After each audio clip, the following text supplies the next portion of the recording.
Bismillahirrahmanirrahim. Assalamualaikum warahmatullahi wabarakatuh. Kali ini di video kali ini saya akan membahas masalah bisnis model kanvas. Ya, artinya sebenarnya bisnis model secara keseluruhan dulu, secara umum bisnis model apa? Karena bisnis model kanvas itu kan sebenarnya satu tool untuk bisnis modeling.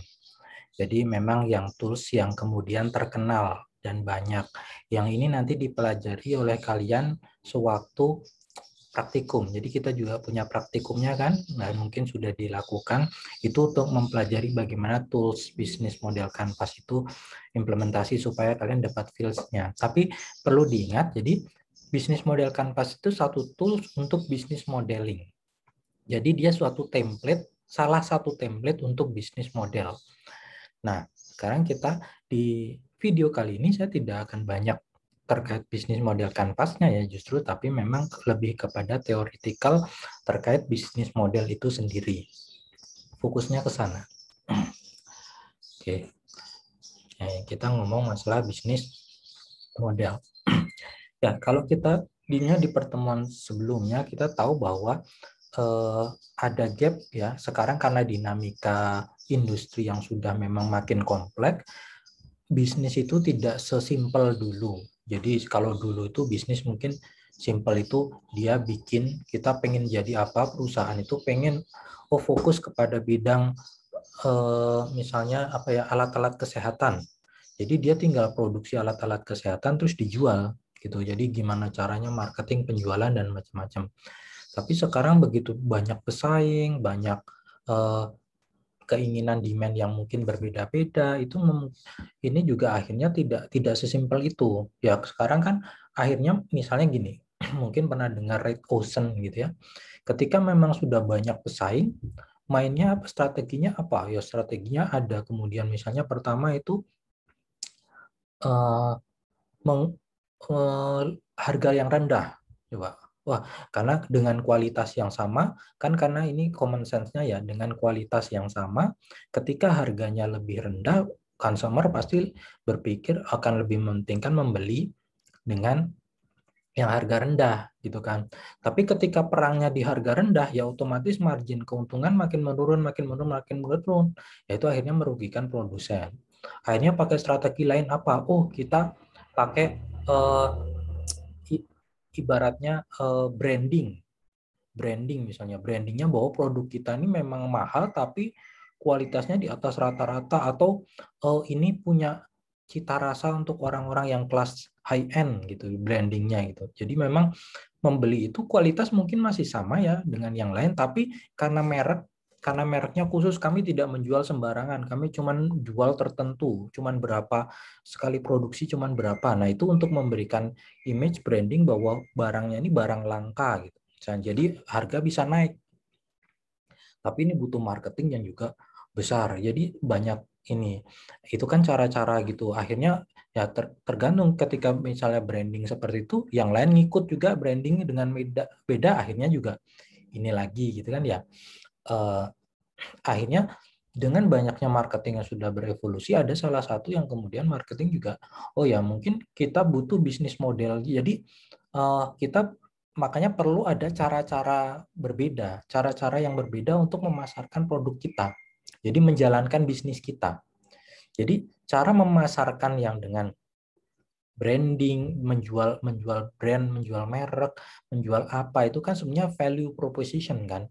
Apa yang ditawarkan. Nah, ini kemudian bagaimana kemudian kita untuk apa yang ditawarkan ini kita konsep dengan lebih baik. Makanya itu jadi bisnis model. Kita butuh bisnis model. Jadi ada gap. Kemudian gap ini bisa dipenuhi dengan bisnis model. Jadi bisnis model itu semacam, oh ini strateginya kita memang pengen mengejar jadi supplier alat kesehatan yang terbesar di Indonesia misalnya gitu ya. Terus nanti aplikasinya kita menjual, kita memproduksi dan kemudian menjual di mana, di gerai-gerai menjualnya. Tapi kemudian menjualnya itu mau gimana kan? Mau apakah kita sehari-hari kan bisnis prosesnya menjualnya dengan bantuan IT, dengan biar efektif, efisien, dan macam-macam. Tapi kemudian kita cara menjualnya bagaimana? Apakah melalui online, ataukah dengan branding, ataukah dengan apa macam-macam tipe-tipe bisnis yang lain. Itu tuh adalah bagaimana kita kemudian menjelaskan itu dengan bisnis model. Jadi di sini ya bisnis model itu adalah kalau bisa dibilang itu dia ada di level tengah-tengah nih antara yang strategi yang jangka panjang ke depan dengan operasional sehari-hari bisnis yang day to day, dia ada di tengah-tengah. Jadi dia semacam taktiknya itu seperti apa, gitu ya. Saya punya barang, saya ingin menjual, tapi taktiknya itu seperti apa biar ini itu kemudian. Nah, bisnis model ini tetap terpengaruh tren juga karena melihat posisi pasar, tapi dia juga menginduk dengan strateginya juga. Jadi dia ada di tengah-tengah. Jadi bisa dibilang bisnis model adalah operasionalisasi dari strategi. Ketika strategi diterapkan, itu jadi bisnis model. Nah, ketika bisnis model nanti diterapkan, dia jadi bisnis proses. Atau yang proses bisnis itu yang sehari-harinya kita melakukan di bisnis, aktivitas bisnis lah. Bisnis proses itu aktivitas bisnis. Ini operasionalisasi dari ini. Jadi kalau teorinya bisnis model itu adalah managerial equivalent of the scientific method. You start with the hypothesis which you then test in action and revise when necessary. Jadi dia scientific juga, scientific. Jadi di manajerial itu, di tata kelola manajemen itu dia setara dengan, kalau menurut Margreta ya, setara dengan scientific method. Jadi gimana kalau kita punya strategi, kita pengen jualan bisnis ini, caranya gimana? Jadi semalam, kita coba dulu di bisnis model. Ibarat ini hipotesisnya kayak begini, nanti bisa dipandang, bisa dilihat kira-kira bagus atau enggak. Jadi tidak langsung ya kita jalankan, dibuat bisnis modelnya supaya kita bisa tahu konsepnya seperti apa. Nah, itu tuh gambaran konsepnya, itulah bisnis model. Kalau menurut Osterwalder, Osterwalder ini yang menciptakan bisnis model Canvas ya terkenal juga. Nah, bisnis model is a conceptual tool containing a set of jadi conceptual tool terdiri dari beberapa set objek, konsep, dan hubungan masing-masingnya dengan tujuan untuk mengekspresikan logika bisnis dari suatu perusahaan. Jadi bisnis logiknya itu seperti apa? Therefore, we must consider which concept and allow. Jadi harus ada simplified description di situ. Jadi di bisnis model itu deskripsinya harus singkat saja supaya mudah.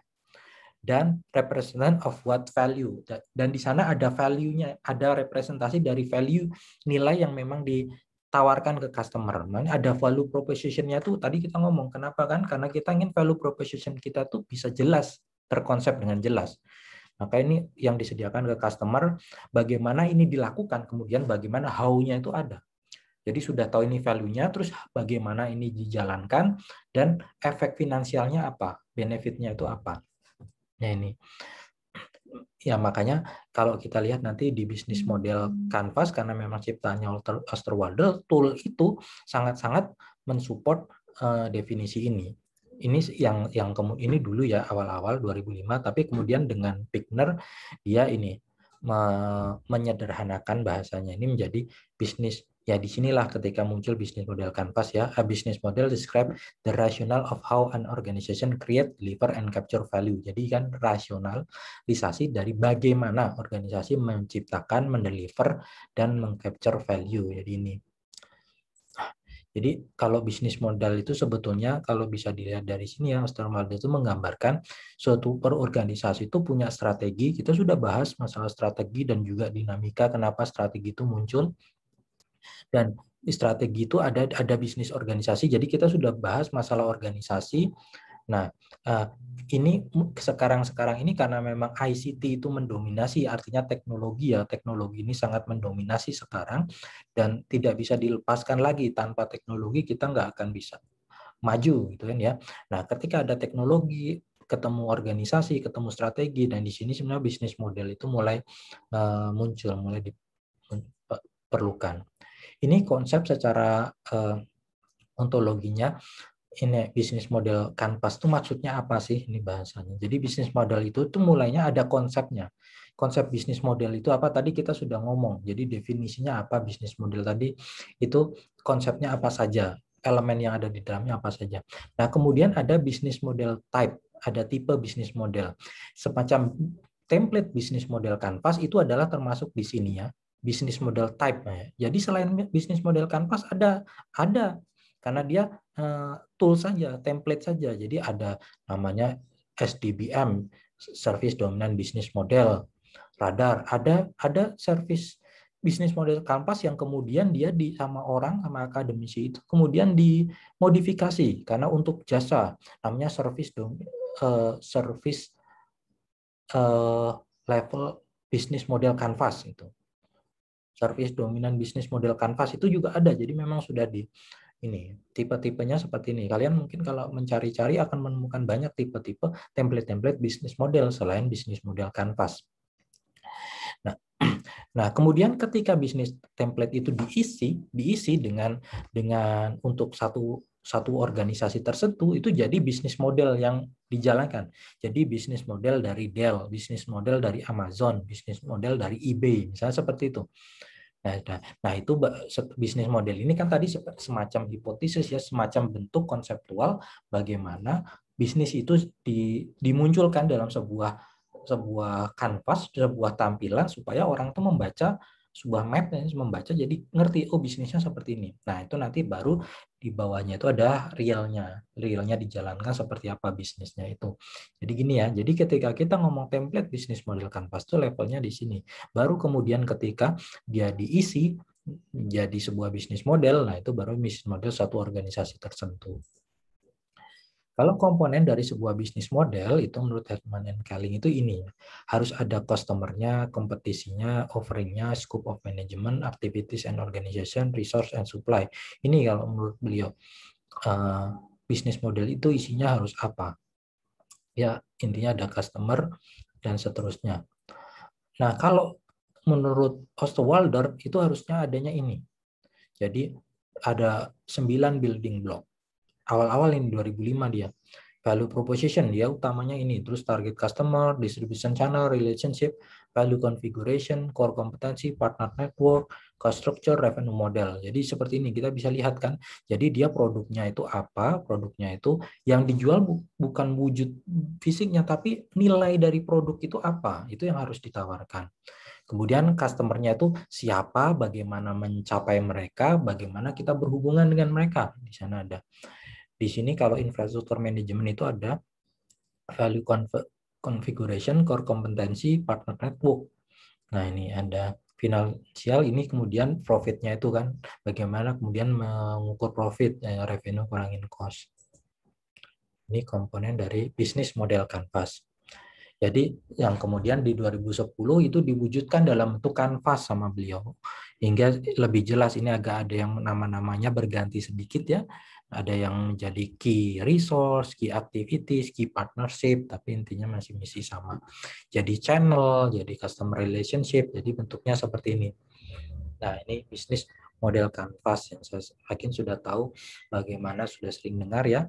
Jadi kita mendefinisikan customer segment, kemudian siapa customernya, value-nya apa, kemudian nanti berhubungannya bagaimana, mendelivernya bagaimana barangnya.